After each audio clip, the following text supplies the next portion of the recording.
பரிசுத்த ஆவியானவரே, Holy Spirit of God, எங்கள் அன்பின் தேவனே, our beloved Father, உம்முடைய பிரசன்னம் இல்லாமல் எங்களால் ஒன்றும் செய்ய முடியாது. without your presence we can do nothing, Father. உம்மை நாங்கள் வரவேற்கிறோம் ஆவியானவரே. We welcome you, Holy Spirit. இந்த இடத்திலே நீர் அசைவாடுவீராக. May your presence come. இந்த ஆலயத்திலே உம்முடைய கரம் இறங்குவதாக. May your hand come upon this church, oh Father. ஆண்டவரே, இந்த தொலைக்காட்சி முன்பு இருக்கிற உம்முடைய பிள்ளைகள் மேல் உம்முடைய வல்லமை இறங்குவதாக. Let your power come down on the people watching through the television, Lord. எங்களோடு இணைந்து கொள்வீராக. May you join us, oh Father. எங்களை வழி நடத்தும் ஆவியானவரே. Lead us, Holy Spirit. இயேசுவின் நாமத்திலே ஜெபிக்கிறோம் நல்ல பிதாவே. In Jesus' name I pray. Amen. Praise the Lord. Praise the Lord. Praise the Lord. Praise the Lord. Praise the Lord. Praise the Lord. Praise the Lord. Praise the Lord. Victory in Jesus' name. Victory in Jesus' name. Victory in Jesus' name. Victory in Jesus' name. Victory in the blood of Jesus. Victory in the blood of Jesus. Victory in the blood of Jesus. Victory in Jesus' name. Victory in Holy Spirit. Victory in Holy Spirit. Victory in Holy Spirit. Victory in Jesus' name. Hallelujah. கர்த்தருக்கு மிகவும் பிரியமானவர்களே, My beloved people of God, இந்த நாளிலே மீண்டுமாக உங்களை இந்த தொலைக்காட்சியின் மூலமாய் சந்திப்பதற்காக நாங்கள் நன்றி செலுத்துகிறோம். I thank God for giving me an opportunity to meet you again through this television. கர்த்தர் எங்களுக்கு தந்த இந்த மகா பெரிய ஸ்லாக்கியத்துக்காக எங்கள் தேவனை துதிக்கிறோம். We thank God for the opportunity that He has given us. இந்த நாளிலும் கூட நாம் தேவனை ஆராதிக்க வந்திருக்கிறோம். Even today we have gathered together to worship our God. ஆராதிக்கும் பொழுது அதற்கு முன்பாக நாம் நம்மை சுத்திகரித்துக் கொள்ளலாமா? Before we worship, let us all sanctify ourselves. ஒவ்வொரு நாளும் இந்த சுத்திகரிப்பை நீங்கள் உங்கள் ஜெபத்துக்கு முன்பு கண்டிப்பாக செய்ய வேண்டும். Each and every day before your prayer time you should do this sanctification. ஒவ்வொரு நாளும் சபையிலே நீங்கள் சுத்திகரித்து ஆராதிப்பது மிகவும் அருமையா இருக்கும். Each and every time in your church before the worship it is important for you to sanctify yourselves. காரணம் நம்முடைய ஆவி, ஆத்துமா, சரீரம் முழுவதும் கரைதுரையற்று காணப்பட வேண்டும். The reason is all our body, mind and soul should be blemishless. அவருடைய வருகைக்கு, கர்த்தருடைய வருகைக்கு நாம் இப்படி காத்திருக்க வேண்டும். We need to prepare ourselves and wait for our Lord. எனவே தான் நம்முடைய ஆத்துமாவை நாம் சுத்திகரிக்க வேண்டும். That is why we need to cleanse our souls. ஒரு பாடலை பாடும் பொழுது நம் ஆத்துமாவையும் நாம் ஒப்புக்கொடுத்து நாம் சுத்திகரிக்கலாமா? As we sing one song, let us all submit our souls and cleanse ourselves. எல்லாரும் உற்சாகமா இருக்கீங்களா? Are you all glad today? உங்க குடும்பங்களிலே நீங்கள் இந்த சுத்திகரிப்போடு எங்களோடு கலந்து கொள்ள நீங்கள் விரும்புகிறீர்களா? Are you all wishing to join us with the sanctification in your families today? இந்த அருமையான ஆராதனையில் நீங்கள் குடும்பமாக பங்கு பெற வேண்டும் என்பது எங்களுடைய வாஞ்சை. I wish that every one of you join us with your family in this worship time. சுத்திகரிக்கப்பட்டு ஆராதனையிலே நீங்கள் கலந்து கொள்ளும் பொழுது உங்கள் வீடுகளை கர்த்தர் ஆசீர்வதிப்பார். When you sanctify yourselves and join us in the worship, God will definitely bless your homes. பரிசுத்தமாய் நாம் ஜீவிக்கும் பொழுது கர்த்தருடைய ஆசீர்வாதம் உங்களை தேடி வரும். When we lead a holy life, then the blessing of God will definitely come to you. இந்த பாடலை பாடும்பொழுது நாம் அனைவரும் சேர்ந்து சுத்திகரித்துக் கொண்டே நாம் தேவனை ஆராதிக்கலாம். As we sing this song, let us all cleanse ourselves and worship our Lord.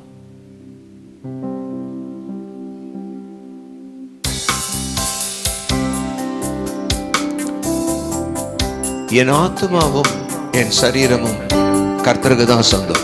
My soul and my body belongs to the Lord. உங்கள் ஆத்துமாவும் உங்கள் சரீரமும் உங்களுக்கு சொந்தம் அல்ல, அது கர்த்தருக்கு சொந்தம். Your soul and your body doesn't belong to you, it belongs to the Lord. எனவேதான் நாம் தேவனோடு ஆராதிக்க நம்மை சுத்திகரித்துக் கொள்வது மிகவும் அவசியம். That is why it is important for us to sanctify ourselves to worship the Lord. என் ஆத்மாவும் சரீரமும் என் ஆண்டவர்க்கே சொந்தம். இனி வாழ்வது நான் அல்ல, எனக்குள் இயேசு வாழ்கிறார். இனி வாழ்வது நான் அல்ல, என்னில் இயேசு வாழ்கிறார். சொல்லலாமா? இனி வாழ்வது நான் அல்ல. சேர்ந்து சொல்லுங்க. Let us all confess it together. என்னில் இயேசு வாழ்கிறார். இயேசு தேவா அர்ப்பணித்தேன், என்னையே நான் அர்ப்பணித்தேன். இயேசு தேவா அர்ப்பணித்தேன். சொல்லுங்க. என்னையே நான் அர்ப்பணித்தேன். ஏற்றுக்கொள்ளும், ஏந்திக் கொள்ளும், என்னை ஏற்றுக்கொள்ளும், ஏந்திக் கொள்ளும். என் இதயம் வாசம் செய்யும், என் இதயம் வாசம் செய்யும். என் ஆத்மாவும் சரீரமும் என் ஆண்டவர்க்கே சொந்தம். இனி வாழ்வது நான் அல்ல, என்னில் இயேசு வாழுகின்றீர். இனி வாழ்வது நான் அல்ல, என்னில் இயேசு வாழுகின்றீர். ஒப்பு கொடுக்கலாமா? Shall we all submit ourselves? உங்கள் சரீரம், உங்கள் ஆத்துமா உங்களுக்கு சொந்தம் அல்ல. Your body and your soul do not belong to you. காரணம், கர்த்தர் உங்களுக்குள் வாழுகிறார். The reason is God lives within you. அவருக்காக உங்கள் சரீரத்தை அர்ப்பணிக்க வேண்டியது அவசியம். It is important for you to submit your body to Him. கரை துறையற்று வாழ வேண்டியது நமக்கு மிகவும் அவசியம். It is important for us not to live a sinful life. அவருக்கு உங்கள் சரீரம் தேவை. He needs your body. உங்களுக்கு அவருடைய ஆவி தேவை. You need His Spirit. அவரோடு நாம் கலந்து வாழ்வதுதான் ஆராதனை. When you join with Him and live a life with Him, then that is the real worship. ஆமென். ஒப்பு கொடுங்க. Submit yourselves. கரை துறைகளை அவருக்கு முன்பாக ஒப்பு கொடுத்து, மன்னியும் ஆண்டவரே, தேவனே என்று கூப்பிடுங்க. Bring all your sins and mistakes before Him and ask for His என் ஆத்துமா கரைபட்டிருக்கிறது, உம்முடைய இரத்தத்தால் கழுவி என்னை அணைத்துக் கொள்ளும் என்று கேளுங்க. My soul is sinful, Lord. Please to wash it with your blood. Please call upon Him and ask for it. உமக்கு முன்பாக நான் எந்த விதத்திலும் பாவ கரையோடு இருக்கக்கூடாது என்று சொல்லுங்க. Tell Him that you should not stand before Him with a sin inside you. காரணம், அவர் பரிசுத்தர். The reason is He is all holy. நாமும் பரிசுத்தராய் தான் இருக்க வேண்டும். And it is important for us to be holy too. ஏனென்றால் நாம் அவருடைய பிள்ளைகள். Because we are His sons.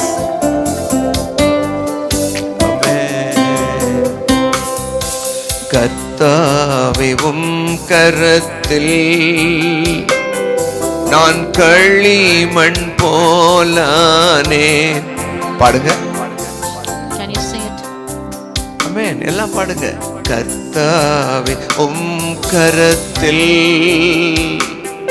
நான் களிமண் போல் ஆனேன், உந்தன் இஷ்டம் போல் வனைந்திடும், என்னை எந்நாளும் நடத்திடும், உந்தன் இஷ்டம் போல் வனைந்திடும், என்னை எந்நாளும் நடத்திடும். ஆவியானவரை கூப்பிடுங்க. Call upon the Holy Spirit of Call. God. கூப்பிடுங்க. அந்த இடத்துல இருந்து கூப்பிடுங்க. Call from where you are. Call இயேசுவை upon, கூப்பிடுங்க. call upon Jesus Christ. இயேசு தேவா அர்ப்பணித்தேன். கூப்பிடுங்க. Call upon him. என்னோட சேர்ந்து கூப்பிடுங்க. Call with me.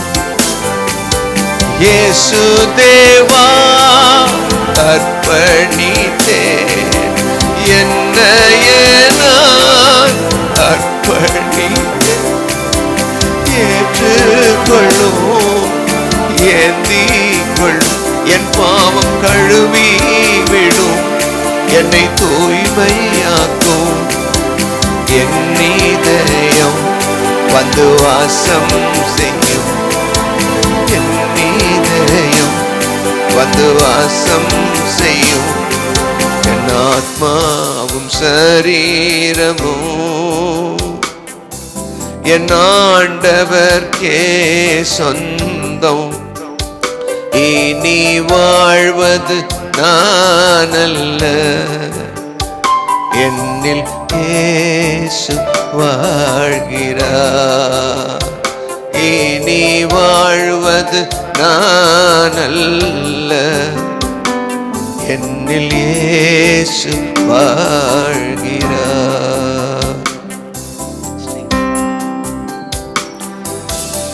வாழ்வது நான் இல்லை என்பதை நீ அறிந்திருக்கிறாயா?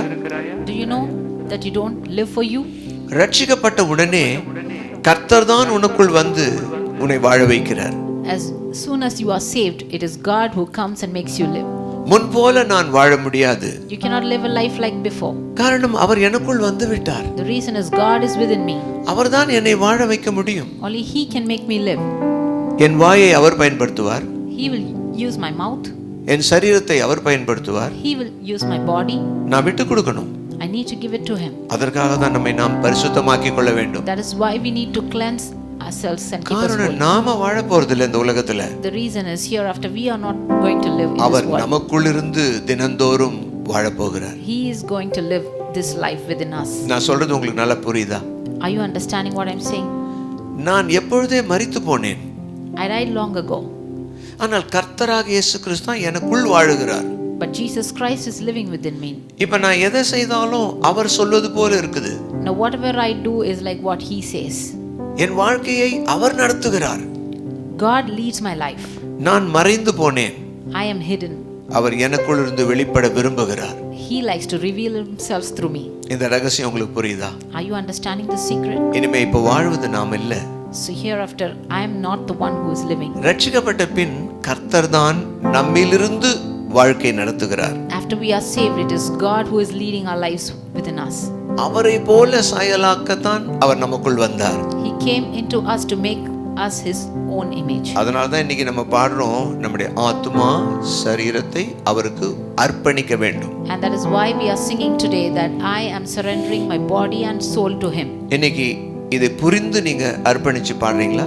Can you all understand this and sing it along with me? ஒவ்வொரு நாளும் இதை புரிந்து இந்த பாடலை பாடினீர்கள் என்றால் Each and every day when you understand this and sing it, நீங்க நடக்க மாட்டீங்க, கர்த்தர் உங்களுக்குள்ள இருந்து உங்களை நடத்துவார். it will not be you who is leading your life, but it will be God who is leading you. இது ஒரு மகிமையான அனுபவம். This is a glorious experience. விட்டு கொடுக்குறீங்களா? Can you all give up to God? கர்த்தர் தான் உங்களுள்ள இருக்கிறார். God is within you. ஆண்டவரே, என்னை நான் ஒப்பு கொடுக்கிறேன். Tell Him that God, I will surrender myself to you. நான் ஒரு களிமண், I'm just a clay. எனக்கு ஒண்ணும் தெரியாது. I don't know anything, Lord. ஒவ்வொரு நாளும் நீங்க என்ன வணைஞ்சுக்கோங்க. Each and every day you mold me, Father. அதுக்கு நான் முழுசா விட்டு கொடுக்கிறேன். I give myself completely to you. என்னுடைய சித்தம் நடக்கவே கூடாது. It is not my will, என் இஷ்டம் நடக்கவே கூடாது. not my wish, O Father. உங்க இஷ்டம் தான் என்னில் நடக்கணும். Only your will should be done. என்ன நான் ஒப்பு கொடுக்கிறேன் ஆண்டவரே. I'm surrendering myself, Lord. உங்களால ஒப்பு கொடுக்க முடியுமா? Can you do it now? இந்த நிமிஷத்துல உங்களை கர்த்தருக்கு ஒப்பு கொடுக்குறீங்களா? Can you submit yourself in this minute to the Lord? நீங்க அவருக்கு விட்டு கொடுத்தாதான் If you give yourself to Him, உங்க சரீரத்தை அவர் பயன்படுத்த முடியும். God will use your body. சுவிசேஷத்துக்கு பயன்படுத்தலாம், He will use it for the gospel. ஊழியங்களுக்கு பயன்படுத்தலாம், He will use it for His ministry. கர்த்தருடைய அன்பு வெளிப்படுவதற்கு உங்களை பயன்படுத்தலாம். God will use you to reveal His love through you. உங்களுக்குள்ள இருக்க கர்த்தர் உங்களை வைத்து அதிசயம் செய்யலாம், God will do wonders through you. அற்புதங்களை செய்யலாம். He can do miracles, ஆனா நீங்க வாழக்கூடாது. but you should not live your life. உங்களுக்குள்ள இருந்து கர்த்தர் வாழணும். It is God who is within you should live. இந்த ரகசியத்துக்கு உங்களை ஒப்பு கொடுக்குறீங்களா? Are you surrendering yourself for the secret? Pavul அதை தான் சொன்னார். That is what Paul said. நான் வாழல, It is not me who is living. எனக்குள்ள இருந்து கர்த்தர் இந்த ஊழியத்தை செய்கிறார். God is within me and He is doing this ministry. எனக்குள்ள இருந்து கர்த்தர் சபைகளை ஸ்தாபிக்கிறார். God is within me and He is building up the churches.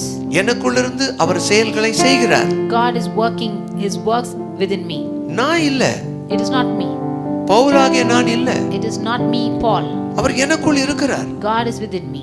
Pavul என்ற பெயரிலே இயேசு செயல்படுகிறார். Jesus is working in the name of Paul. இப்ப புரியுதுங்களா? Are you understanding it? உங்களுக்குள்ள இருந்து இப்படிப்பட்ட காரியம் நடக்கணும்னா, If this thing should happen within you, உங்க வாழ்க்கை பரிசுத்தமாகணும்னா, if your life should be holy, பரிசுத்தரான இயேசு கிறிஸ்துவுக்கு உங்களை ஒப்புக்கொடுங்க. you should surrender yourself to Jesus Christ who ஆவியானவர் நடத்துவார். Holy Spirit of God will lead you. ஆவியானவர் தான் உங்களுக்குள்ள இருக்கிறார். Only Holy Spirit of God is within you. ஒரு நிமிஷம் உங்களை கண்ணு மூடி உங்க வாழ்க்கையை கர்த்தருக்கு என்று அர்ப்பணிக்கிறேன்னு கண்ணீரோடு அர்ப்பணிக்கிறீங்களா? For 1 minute, can you all surrender yourselves with tears to the Lord? அர்ப்பணித்து பாருங்க, உங்களை கர்த்தர் வல்லமையாய் பயன்படுத்துவார். Submit yourselves to the Lord and see how God is working through you. உங்கள் கைகள் அவருக்கு தேவை. Your hands are needed for Him. உங்கள் கால்கள் அவருக்கு தேவை. God needs your legs. உங்க கண் அவருக்கு தேவை. God needs your eyes. உங்களுடைய வார்த்தை அவருக்கு தேவை. God needs your word. இதை கர்த்தர் உனக்குள்ள இருந்து வெளிப்பட போகிறார். God is going to reveal Himself through you. இன்றைக்கே நீங்க அப்படி செய்தா கர்த்தர் வெளிப்படுவார். If you do it like this today, God எத்தனை is பேர் going to விசுவாசிக்கிறீங்க? reveal. How many of you believe this? எத்தனை பேர் விசுவாசிக்கிறீங்க? How many of you believe this? கர்த்தர் உங்களுக்கு வந்து வெளிப்படணுமா? Do you want God to reveal Himself through you? உங்களை மறைத்து கர்த்தர் உங்களை வைத்து சபையில் அற்புதம் செய்யணுமா? Do you want God to do miracles and wonders through you, hiding you? கர்த்தருக்கு உங்களை ஒப்புக்கொடுங்க. Then submit yourselves to Him. இந்த ஒரு பாடல்ல ஒரு சில பகுதி பாடும்போது உங்களை ஒப்புக்கொடுங்க. As we sing some parts of this song, தேவனேன்னு கூப்பிடுங்க. தேவனேன்னு கூப்பிடுங்க. Call upon Him. இயேசுவேன்னு கூப்பிடுங்க பார்க்கலாம். Call upon Jesus Christ. பிதாவேன்னு கூப்பிடுங்க. Call upon the Father. அப்பான்னு கூப்பிடுங்க. Call upon the Father.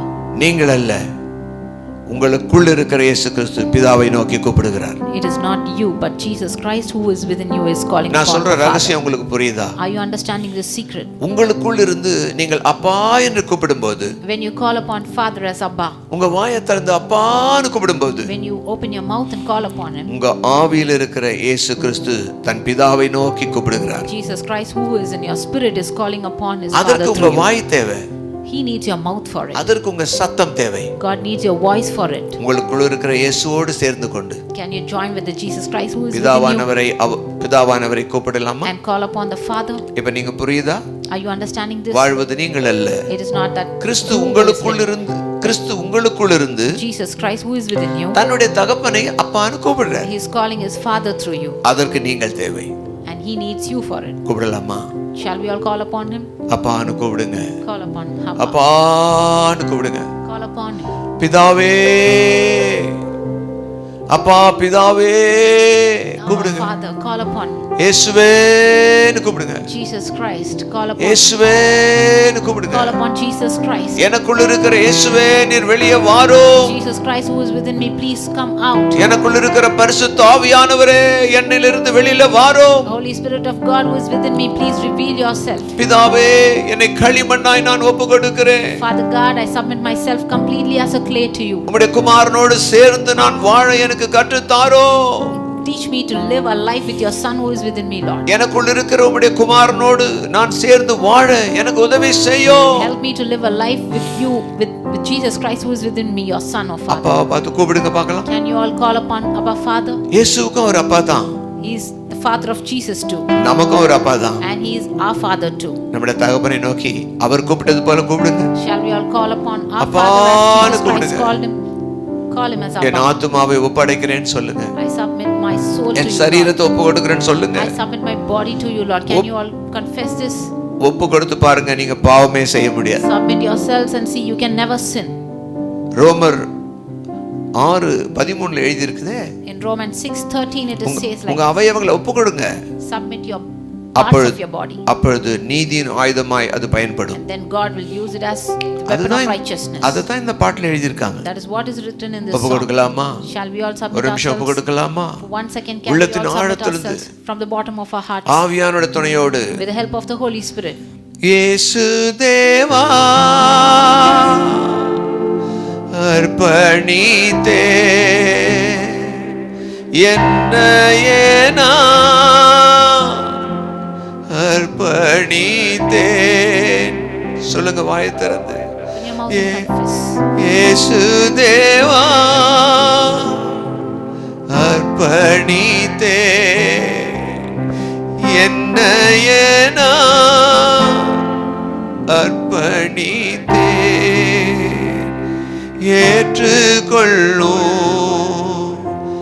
ஏந்தி கொள்ளும் என்னை ஏற்றுக்கொள்ளும்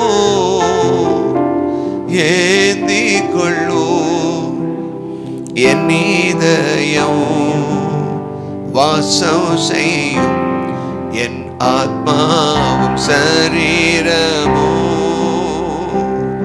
என் ஆண்டவர்க்கே சொந்தம். இனி வாழ்வது நான் அல்ல, என்னில் இயேசு வாழுகிறீர். இனி வாழ்வது நான் அல்ல, என்னில் இயேசு வாழுகிறீர். நன்றி ஆவியானவரே. Thank you, Holy Spirit of God. நன்றி பரிசுத்த ஆவியானவரே. Thank you, Holy Spirit of God. இதோ உமக்கு முன்பாக நிற்கிற உம்முடைய மக்களுக்குள் நீர் இருந்து அவர்களை இயக்கிக் கொண்டு இருக்கிறீர். இந்த டெலிவிஷன் முன்பாக இருக்கிற இவர்களை You are working through the people who are sitting before this television, Lord. கர்த்தர் ஆசீர்வதித்துக் கொண்டிருக்கிறீர். You are blessing your children, Lord. அவர்களை பலப்படுத்திக் You கொண்டிருக்கிறீர். are strengthening them, Father. அவர்களுக்குள் நீர் இருப்பதை வெளிப்படுத்தும் ஆண்டவரே. Reveal to them that you are within them, Lord. உம்முடைய அன்பு பிள்ளைகளை எடுத்து பயன்படுத்தும் ஆவியானவரே. Please use your children, Lord.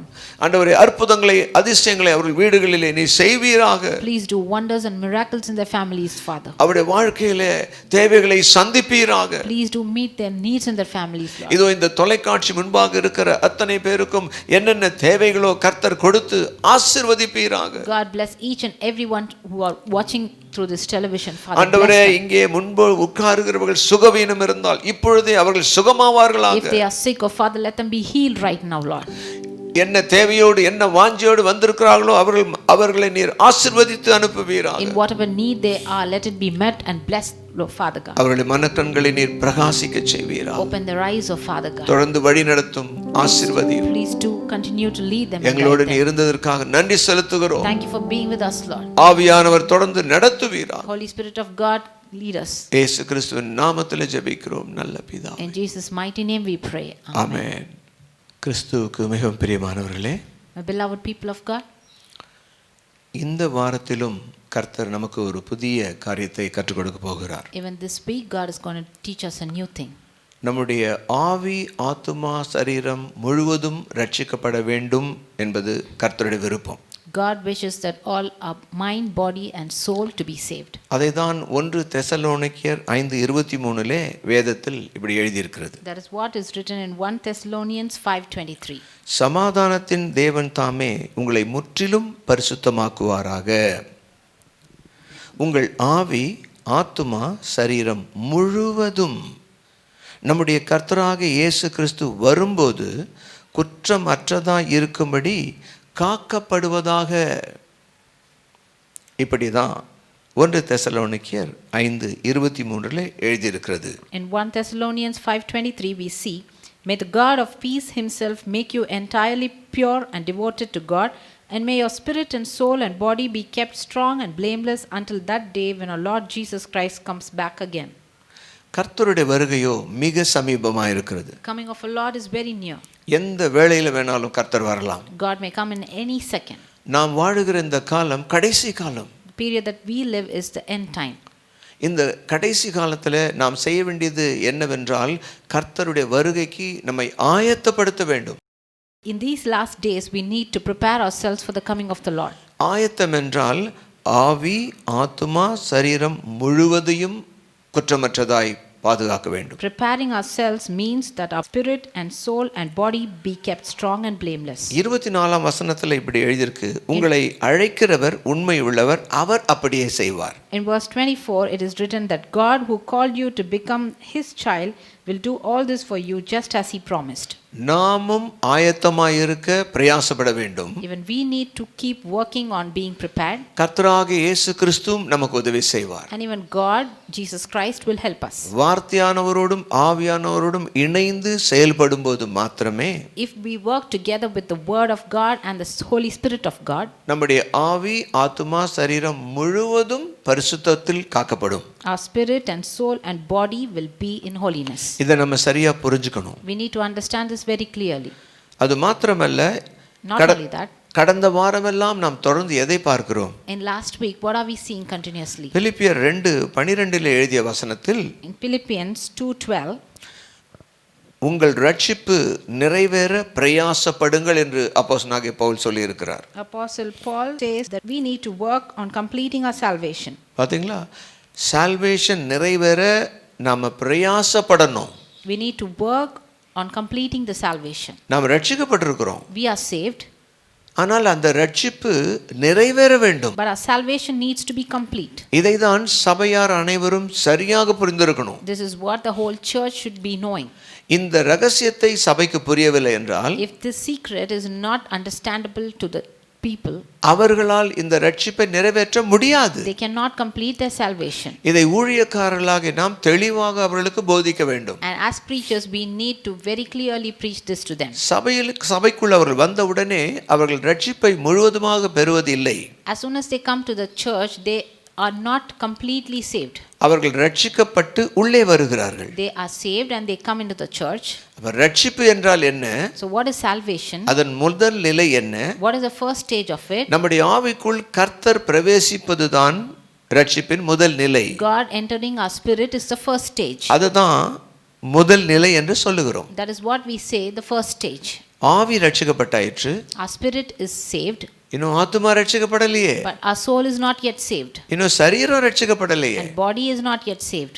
இதற்காக தான் கர்த்தர் சபையை ஸ்தாபித்தார். And this is why God established the church. சுவிசேஷ கூட்டத்திலே நாம் சத்தியத்தை கேட்டோம். In gospel meetings we heard the message. இல்ல போதகர் ஒருவர் சொல்லும்போது அந்த சுவிசேஷத்தை கேட்டோம். Or we heard the gospel through one of the preachers. அதனால் நாம் ரட்சிக்கப்பட்டோம். And so we were saved.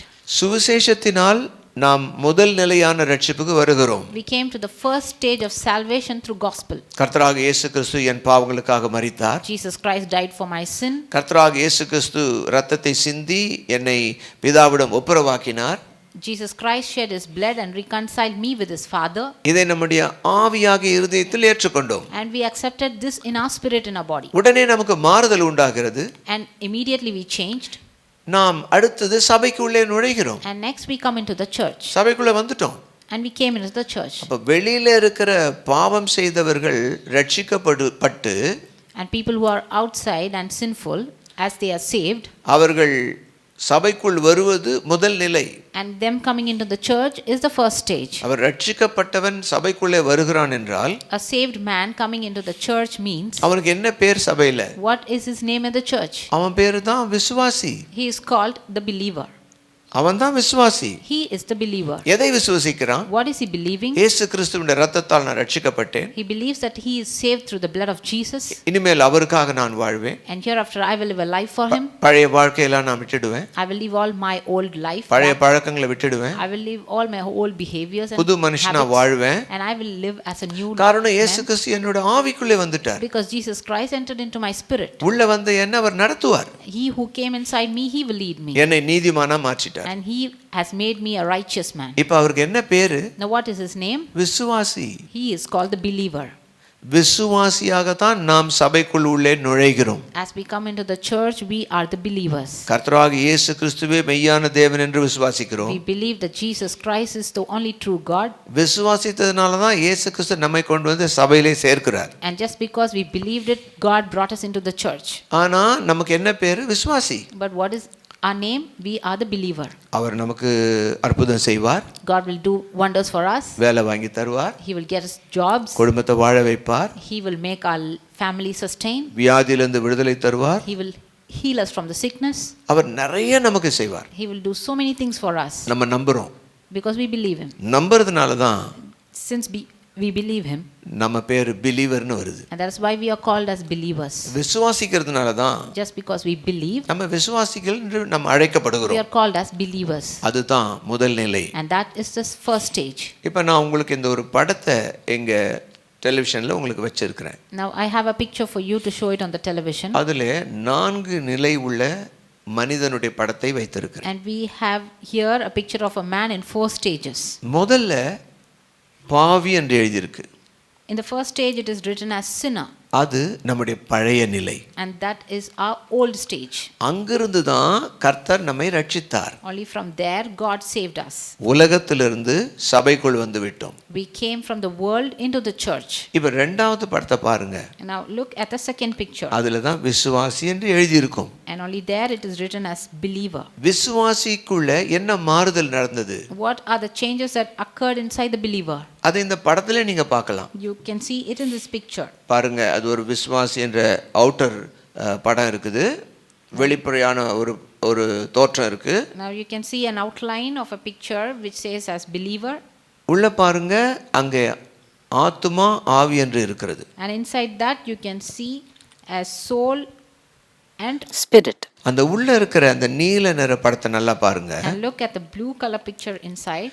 அதுல நம்முடைய ஆவியை கர்த்தருடைய ஆவியானவர் உயிர்த்தெழ செய்திருக்கிறார். We can see that God revived our spirit. அப்போ நம்முடைய ஆவியும் கர்த்தருடைய ஆவியும் இணைந்து கொண்டது. And there we see that our spirit along with the spirit of God has been united. அப்ப விசுவாசி என்றால் என்ன அர்த்தம்? So what is the meaning of a believer? என்னுடைய ஆவிக்குள் Into my spirit கர்த்தருடைய ஆவி பிரவேசித்தது. God's spirit has entered. இனிமேல் அவர் என்னை மாற்றுவார். And hereafter God will change me. ஆனா இது ரட்சிப்பின் முதல் நிலை. But this is stage 1 of salvation. இன்னும் 2 நிலை போகணும் நம்ம. And there are even more 2 stages. எனவே தான் விசுவாசிகள் சில நேரம் தவறு செய்யும்போது வெளியில் இருக்கிற மக்கள் நம்மை பார்த்து ஏளனமாய் பேசுகிறார்கள். That is why when believers make some mistakes, the people outside mock us. சர்ச்சுக்கு போறாங்க, பாட்டு பாடுறாங்க, They go to the church, they sing the songs, நல்லா ஜெபம் பண்றாங்க. and they pray very well. ஆனா தண்ணி பிடிக்க குழாக்குல வந்து சண்டை போடுறாங்க. But they fight for catching water outside. ரோட்ல சண்டை போடுறாங்க. They fight in the roads. தெருவில் சண்டை போடுறாங்க. They fight on the streets. அவங்க சாட்சியே இல்லையே. There is not living testimony. இவங்க சர்ச்சுக்கு போறான்னு சொல்றீங்க, நல்லா இல்லையே. You say that they are going to church, but they are not leading a good life.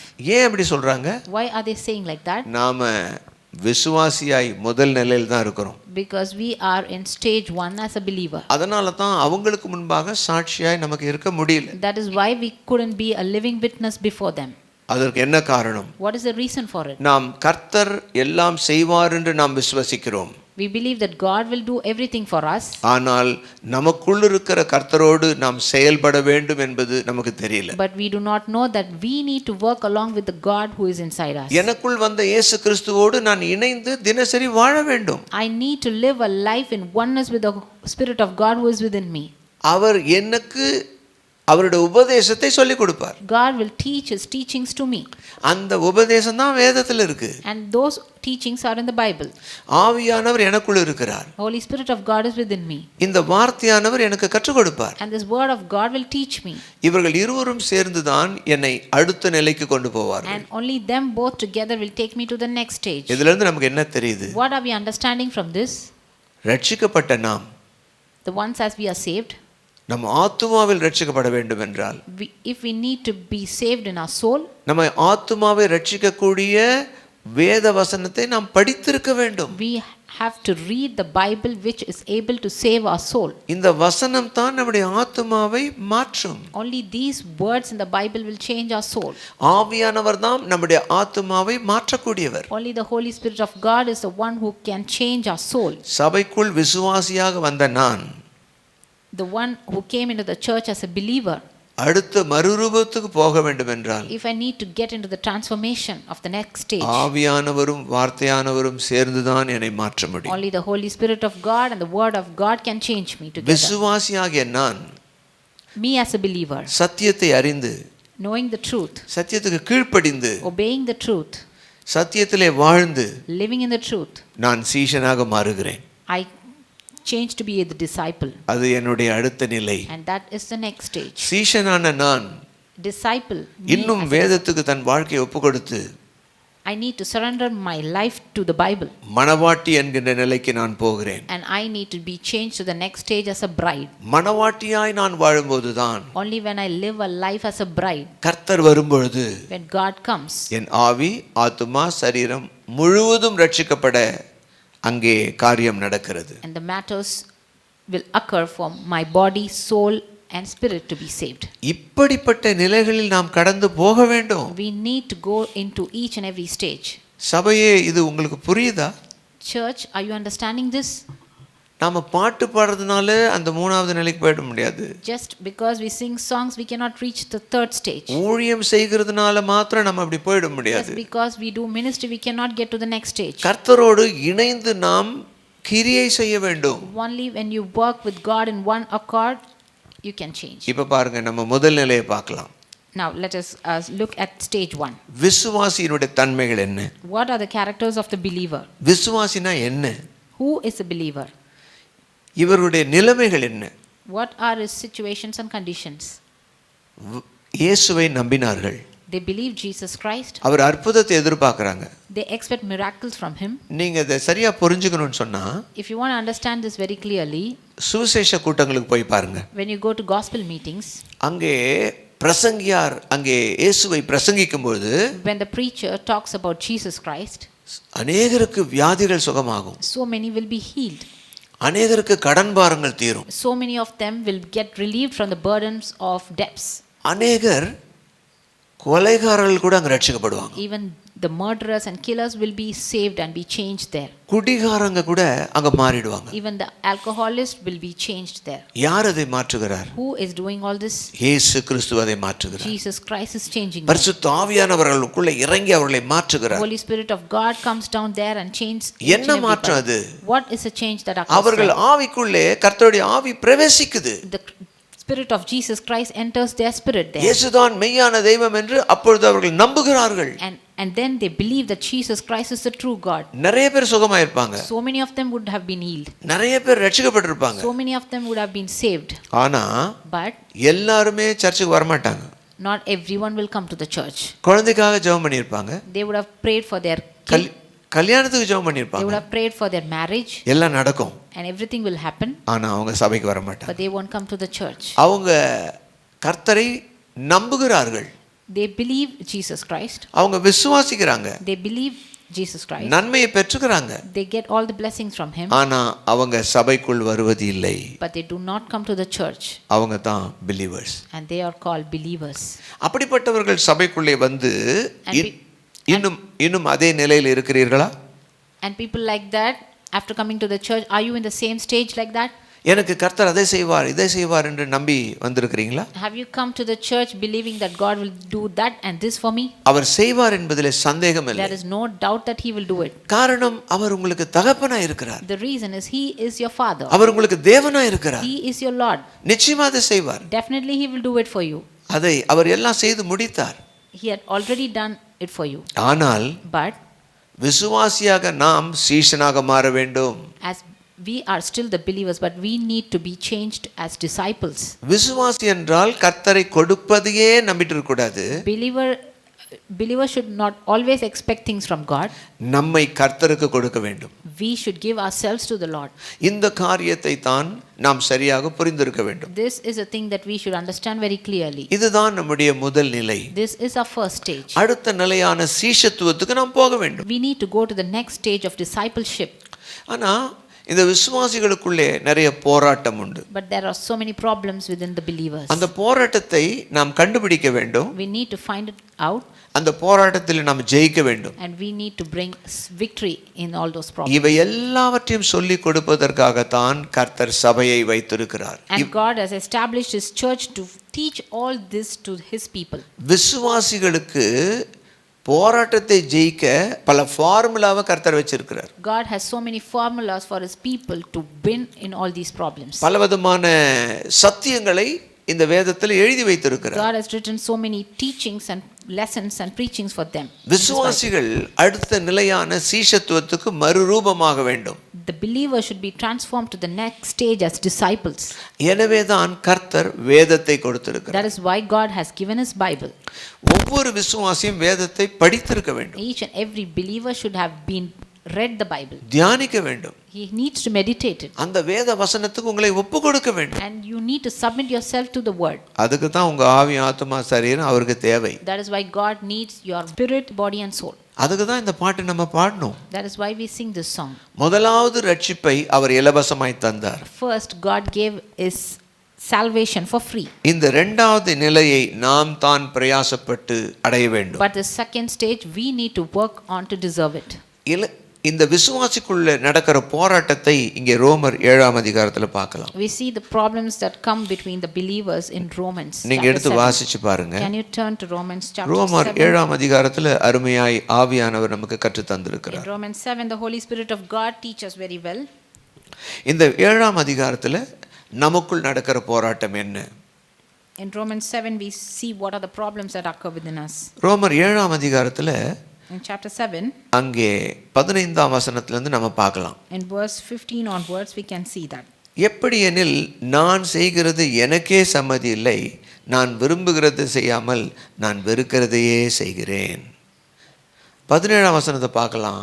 ஆதலால் நான் அல்ல, எனக்குள் வாசமாய் இருக்கிற பாவமே அப்படி செய்கிறது. ஹல்லேலூயா. I don't understand myself at all, for I really want to do what is right, but I can't. I do what I don't want to, what I hate. I know perfectly well that what I am doing is wrong, and my bad conscience proves that I agree with these laws I am breaking. But I can't help myself because I am no longer doing it. It is sin inside me that is stronger than I am that makes me do these evil things. 17ஆம் வசனத்துல என்ன எழுதிருக்கு பாத்தீங்களா? In verse 17 we can see விசுவாசியாய் இருக்கிற உங்களுக்கும் எனக்கும் ஒரு ரகசியத்தை கர்த்தர் வெளிப்படுத்துகிறார். God reveals His secret to His believers. முதலாவது நம்முடைய ஆவிக்குள்ளே கர்த்தர் பிரவேசித்து இருக்கிறார். Firstly, God has entered us into our spirit. கர்த்தர் நமக்குள் இருக்கிறார். He is already within us. அதே வேளையில் இன்னொரு காரியமும் உள்ள இருக்கு. And at the same time there is another thing within. அந்த 17ஆம் வசனத்துல நீங்க கண்டுபிடிச்சீங்களா? Did you see it in verse 17? 15 வாசிக்கிறேன். நான் செய்யறது எனக்கே சம்மதி இல்லை, நான் விரும்புகிறத செய்யாம நான் வெறுக்கிறத செய்கிறேன் நீங்க எழுதியிருக்கு. In verse 15 it is written, I don't understand myself at all, for I really want to do what is right, but I can't. I do what I don't want to, what I hate. நீங்க வசனத்தை தினந்தோறும் யோசிச்சு பாருங்க. இந்த வசனத்தை If you think about this verse, நீங்க வீட்டுக்கு போறீங்க. You are going to your house. உங்க குடும்பத்தில் இருக்க பிள்ளையையும் உங்களோட மனைவியும் சந்திக்க போறீங்க. You are going to meet your family, your kids and your wife. வேலையை முடிச்சு டயர்டா வீட்டுக்கு போறீங்க. You're going after finishing your work very tired. வீட்டுக்கு போகும்போதே உங்க மனைவியை நீங்க சண்டை போடணும்னு போல. You don't go with an idea of fighting with your wife immediately when you enter into the house. சமாதானமா பேசலாம், மனைவியோடும் பிள்ளைகளோடும் சந்தோஷமா இருக்கலாம் நினைச்சு தான் போறீங்க. You think that you need to talk happily with your wife and be peaceful. அதுதான் 15ஆம் வசனத்துல எழுதி இருக்கு. That is what is written in verse 15. நான் செய்கிறது எனக்கே சம்மதி இல்லை, நான் விரும்புகிறத செய்யாம வெறுக்கிறதே செய்கிறேன். I don't understand myself, for I really want to do what is right, but I can't. நல்லா கேஷுவலா வீட்டுக்கு போறீங்க. You go to your house very casually. வீட்ல போன உடனே ஒரு வார்த்தை கேக்குறீங்க, என்னம்மா எல்லாம் ரெடியா இருக்குதா அப்படின்னு கேக்குறீங்க. As soon as you go, you ask your wife, is everything ready? அவங்களும் சாதாரணமாக ஒரு பதில் சொல்கிறாங்க. And even she ordinarily replies you. என்னங்க நானும் வீட்டில் சும்மாவாக இருக்கிறேன், நானும் வேலை வெட்டி இல்லாமல் இருக்கிறேன், எனக்கு எவ்வளோ வேலை இருக்குது. She says, I'm sitting simply in the house. Am I not working? நீங்கள் எல்லாம் சொல்லிட்டு போயிருங்க, யாருங்க இந்த கஷ்டத்தை பார்க்குறது? You just simply say and go, and who is going to look after everything? நீங்கள் சம்பாதிச்சிட்டா போதுமா? இங்கே வீட்டில் எவ்வளோ வேலை இருக்குது உங்களுக்கு தெரியுமா? Is it enough that you just bring and earn money? Who needs to look after all these things? அவங்களும் விரும்பி இதை சொல்லலை. And even she not decidingly, willingly says all this. விரும்பாம தான் உங்ககிட்ட சொல்றாங்க. She says all this unwillingly. நீங்க சும்மா இல்ல. And you are not silent now. உனக்கு என்ன தெரியும் நான் படுற கஷ்டம்? You talk immediately. How do you know how I'm suffering? நான் எவ்வளவு வேர்வை வெறுத்து எவ்வளவு கஷ்டப்பட்டு வேலை செய்யறேன் தெரியுமா உனக்கு? You know how hard I'm working. என்ன வீட்டு வேலை செய்யறதுலாம் பெரிய வேலையா? We're doing all the chores of the house. Is it a big thing? நான் நினைச்சேன் நான் ஒரே நாள்ல செஞ்சிடுவேன். If I think I can just do all this in very simple way. இப்போ இவர் பேசுறாரு. Now he is talking like this. இப்போ இவர் வேணும்னு விரும்பியா பேசுறாரு. Now is he talking this willingly? அவர் பேசல. He is not talking this. அந்த அம்மாவும் பேசல. Even that lady is not talking this. இப்போ என்னதான் நடக்குது? Now what is happening here? அதுதான் 17ஆம் வசனத்துல ஆவியானவர் சொல்றாரு. That is what is written in verse 17. Holy Spirit of God நான் says அல்ல. it is not me. எனக்குள் வாசமாய் இருக்கிற பாவமே அப்படி செய்கிறது. It is sin inside me that is doing all this. கணவன்மார்களே இதை நீங்க புரிஞ்சுக்கணும். Beloved husbands, you need to understand this. மனைவிமார்களே நீங்க சரியா புரிஞ்சுக்கணும். And wives, you need to understand it very clearly. ஏன் இந்த சண்டை நடக்குது? Why is this fight even happening? உங்க வீட்டுக்காரர் சண்டை போறதுக்கு வரல.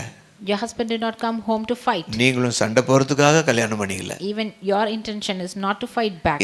இது என்ன நடக்குது அப்போ? What is happening here? 17ஆம் வசனத்துல கண்டுபிடிச்சீங்களா? Did you find it in 17? சொல்லுங்களே பார்க்கலாம் ஏன் இந்த மாதிரி நடக்குது? Can you say why is it happening like this? நல்ல வசனத்தை இன்னைக்காவது நல்லா படிச்சு பாருங்க. At least today you read this verse and see. அதுக்காக தான் பாஸ்டர்ங்க சொல்றாங்க படிங்க படிங்க படிங்க. That is why pastors keep saying please do read the Bible. அதான் நாம வாழ்க்கையில ஜெயிக்க முடியும். Only when you read the Bible will you succeed in your அப்ப life. இன்னைக்கு ஒரு ரகசியத்தை கத்துக்கோங்க. And today you need to learn the secret. நான் விரும்பாத சண்டையை நான் வீட்ல போடுறேன். I fight in my house without my own will. என் மனைவியும் என்ன திட்டணும்னு அவசியம் இல்லை, ஆனா சண்டை போடுறாங்க. Even my wife, she has no intention to hurt me back, but she does. சண்டை போறதுக்கு எந்த காலேஜ்லயுமே கத்துக்க வேண்டிய அவசியம் இல்லை. We do not need to go and learn from somewhere in some institution வாயை how to திறந்தா fight. போதும் ஆட்டோமேட்டிக்கா எல்லாம் வந்துருது. Just as we open our mouth, it is enough, everything comes out. இப்போ எங்க பிரச்சனை இருக்கு? Now where is the problem here? எனக்குள்ளே பாவம் வாழ்ந்து கொண்டிருக்கிறது. Inside me, sin keeps living still. இதை தான் சபையார் ஒவ்வொருவரும் சரியா தெரிஞ்சிருக்கணும். This is what each and every believer should be knowing. ஒரு பக்கத்துல ஆவியானவர் உள்ளே இருக்கிறார். In one side we see the Holy Spirit of God is there. அவரோட நீங்க காலையில இருந்து கான்டாக்டே வெச்சுக்கல. You didn't have any contact with him from the morning. ஆனா இப்ப உள்ள எப்பவுமே பெர்மனன்ட்டா பாவம் குடிகொண்டு இருக்குது. But we also see that sin is permanently inside us. உங்களுக்குள்ள பாவம் இருக்குதுன்னு ஆண்டவர் சொல்றார். God says that there is sin inside you. என்னுடைய சரீரத்துல பாவம் இருக்குதுன்னு பைபிள் தெளிவா சொல்லுது. Bible very clearly states that our body has sin inside us. அப்ப இந்த பாவத்தை ஜெயிக்கணுமே. But we need to succeed the sin. இதை ஜெயிக்கிறதுக்காக தான் இயேசு கிறிஸ்து உன்னுடைய ஆவிக்குள்ளே வந்து தங்கி இருக்கிறார். And Jesus Christ has come inside your spirit to win this sin. இப்போ மறுபடியும் அடுத்தது பாருங்க 18ஆம் வசனம் நான் தமிழ்ல வாசிக்கிறேன். Now if you read this verse 18, என்னிடத்தில் அதாவது என் மாம்சத்தில் நன்மை வாசமாய் இருக்கிறது இல்லை என்று நான் அறிந்திருக்கிறேன். நன்மை செய்ய வேண்டும் என்ற விருப்பம் என்னிடத்தில் இருக்குது, நன்மை செய்வதோ என்னிடத்தில் இல்லை. I know I am rotten through and through so far as my old sinful nature is concerned. No matter which way I turn, I can't make myself do right. I want to, but I can't. இது எவ்வளவு தெளிவா நமக்கு எழுதி இருக்கு பாருங்க. See how clearly it is stated. என் மனைவியோட சண்டை போடணும்ன்ற விருப்பம் எனக்கு இல்ல. I do not intend to fight with my wife. என் மனைவியை நேசிக்கணும்னு தான் என்னோட விருப்பம். I desire to love my wife. ஆனா அதை செய்ய முடியலையே. But I couldn't do it. வீட்டுக்கு போனா தானா சண்டை போடுறேனே. As soon as I go home, I unknowingly fight. எங்க மனைவியும் நானும் ரொம்ப நேசிச்சு இந்த மேரேஜ் பண்ணிக்கணும். Me and my wife loved each other and then married. ஆனா இப்போ ஏன் சண்டை ஜாஸ்தி ஆகுது? Why is the fight every day increasing? காரணம் என்ன? The reason is உங்கள் அவயவத்திலே உங்கள் சரீரத்திலே பாவமும் உயிரோடு இருக்குது. we see that sin is very alive inside our body. அதை நாம கண்டுபிடிக்கணும். அதுதான் மிகப்பெரிய ரகசியம். இது சபையாருக்கு ஒவ்வொருத்தருக்கும் கற்றுக் கொடுக்கணும். We need to find it out, and this is a very big secret that we need to teach it to the church. மறுபடியும் பாருங்க 20ஆம் வசனத்தை நான் And வாசிக்கிறேன். again, when you see in verse 20, அந்தப்படி நான் விரும்பாததை நான் செய்தால், அந்தப்படி நான் விரும்பாததை நான் செய்தால், நான் அல்ல, எனக்குள்ளே வாசமாய் இருக்கிற பாவமே அப்படி செய்கிறது.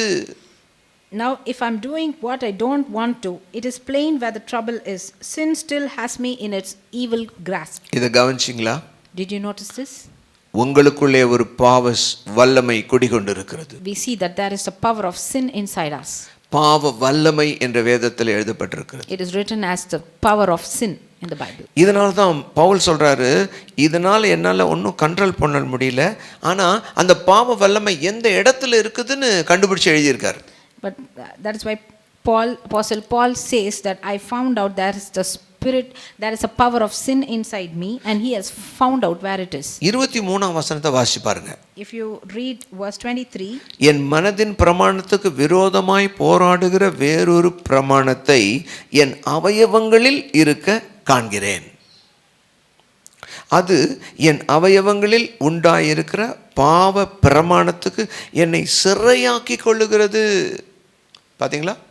but there is something else deep within me in my lower nature that is at war with my mind and wins the fight and makes me a slave to the sin that is still within me. In my mind I want to be God's willing servant, but instead I find myself still enslaved to sin. அந்த பாவ வல்லமை தான் உனக்குள் இருக்கிற பழைய மனிதன். And that power of sin is the old man within you. ரட்சிக்கப்படுறதுக்கு முன்னாடி எவ்வளவு பாவம் பண்ணியிருக்கிறோம். How much you have sinned before getting saved. இந்த கையில எவ்வளவு தப்பு பண்ணியிருப்போம். How many mistakes you have done with your own hand. இந்த கண்ணுல எவ்வளவு தப்பு பண்ணியிருப்போம். How much sins you would have done with your eyes. ரட்சிக்கப்பட்ட உடனே கண்ணு மாறிடுச்சு, கை மாறிடுச்சா? அதேதானே? Has your eyes and hands changed after being saved? It is the same, right? அதே அவயவங்கள் தான். And those same parts of the body. அதனால இன்னும் அந்த பாவ தன்மை, பாவ வல்லமை, பாவம் செய்கிற தூண்டுகிற அந்த வல்லமை இன்னும் நம்ம சரீரத்தில் இருக்கு. And so we see that still we do have that power of sin inside us. இதுல இருந்து நம்ம ஜெயிக்க முடியாது. We cannot win this. யாருமே இதுல ஜெயிக்க முடியாது. Nobody can win all this. இதுதான் 24ஆம் வசனத்துல எழுதியிருக்கு, நிர்பந்தமான மனுஷன் நான். This is what is written in verse 24. I am a wretched man. நான் ரட்சிக்கப்பட்டுட்டேன். I've been saved. சபைக்கு வந்துட்டேன். I've come to the church. நல்லா ஜெபிக்கிறேன். I pray very well. நல்லா தசமபாகம்லாம் கொடுக்கிறேன். I give all my tithes regularly. ஆனா வீட்டுக்கு போனா சண்டை போடுறேன். But when I go to my house I fight. ஆபீஸ்ல எனக்கு நல்ல பேர் இல்ல. I don't have a good name at my workplace. எங்கேயுமே நான் சாட்சியா இல்ல. Wherever I go I am not a very good witness. யாருக்கு சாட்சியா இருக்கணும்? To whom should I be a witness? இயேசு கிறிஸ்து போல சாயலா மாறணும். I should be in the image of Jesus Christ. இயேசு கிறிஸ்துவை யாராவது குற்றம் சொல்ல முடியுமா? Can anyone blame Jesus Christ? காரணம் அவர் பாவத்தை ஜெயித்தார். Because he won all the sin. அதே போல தான் In the same way, அவர் நமக்குள் இருக்கிறபடினால், since he is within us, நம்மோடு இணைந்து கொண்டு he joined with us. இந்த சூழ்நிலையை அவர் ஜெயிக்க வைப்பார். He will help us to overcome the situation. அதற்கு தான் இயேசு கிறிஸ்து உங்களுக்குள்ளே வந்து வாழ்ந்து கொண்டிருக்கிறார். That is why Jesus Christ has come inside you and is living within you. Hallelujah. Hallelujah. 8ஆம் அதிகாரம் ரோமர் 1ஆம் வசனத்தை வாசிக்கலாம். In Romans 8 verse 1 we see, ஆனபடியால் கிறிஸ்து இயேசுக்கு உட்பட்டவர்களாயிருந்து மாம்சத்தின்படி நடக்காமல் ஆவியின்படியே நடக்கிறவர்களுக்கு ஆக்கினை தீர்ப்பு இல்லை. so there is now no condemnation awaiting those who belong to Christ Jesus. இரண்டாவது வசனத்தை பாருங்க. கிறிஸ்து இயேசுவினாலே ஜீவனுடைய ஆவியின் பிரமாணம் என்னை பாவம், மரணம் என்பவைகளின் பிரமாணத்திலிருந்து விடுதலையாக்கிற்றே.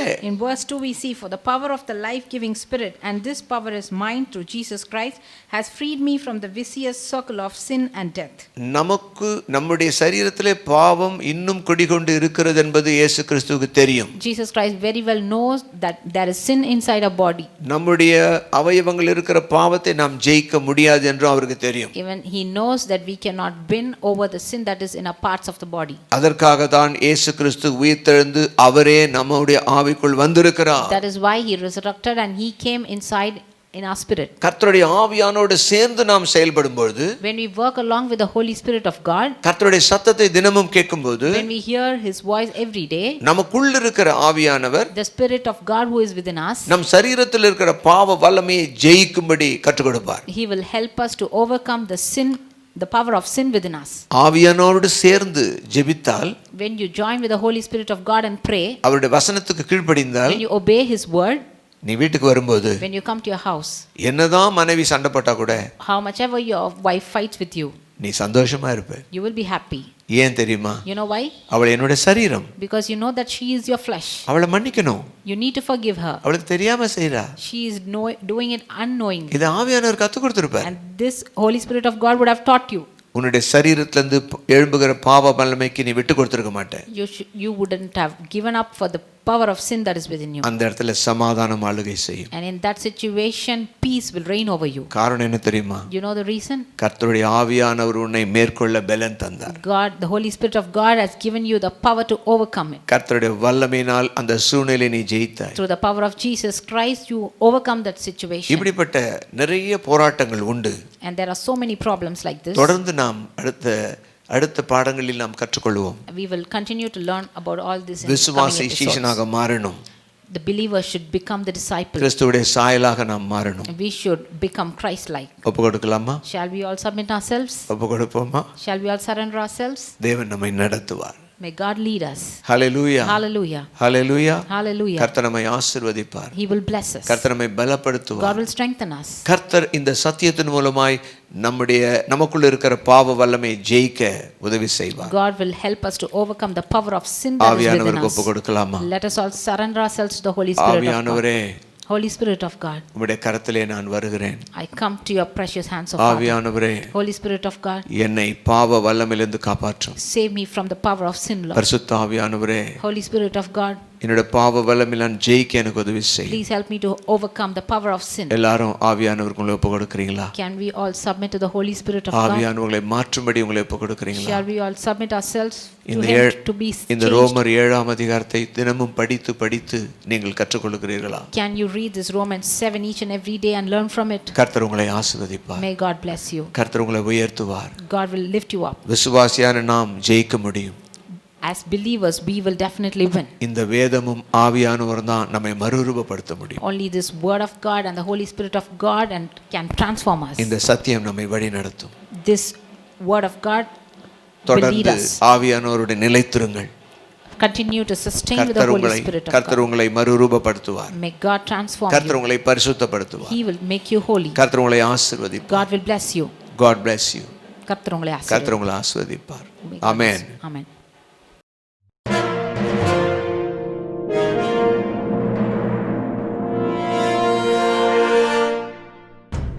His Grace Music International Media Production presents Word and Worship by Jesus Christ Coming Soon Ministries on Adisayam TV. Being a reputed music director in South Indian cinema, Brother Mahakumar was touched by the love of God and he accepted Jesus Christ as his Lord and Savior. He gave up his career and started to serve his calling through JCCS Ministries. Obey the word of God and repent. Jesus Christ is coming soon. Be Prepared and Prepare Others is the TV program conducted by Brother Mahakumar in Tamil language, which is also translated in English on Adisayam TV. Every Wednesdays from 7:30 to 8:30 p.m. Don't miss it. To contact us, call 98411-80885, 9962850502. Jesus Christ is coming soon. God bless you.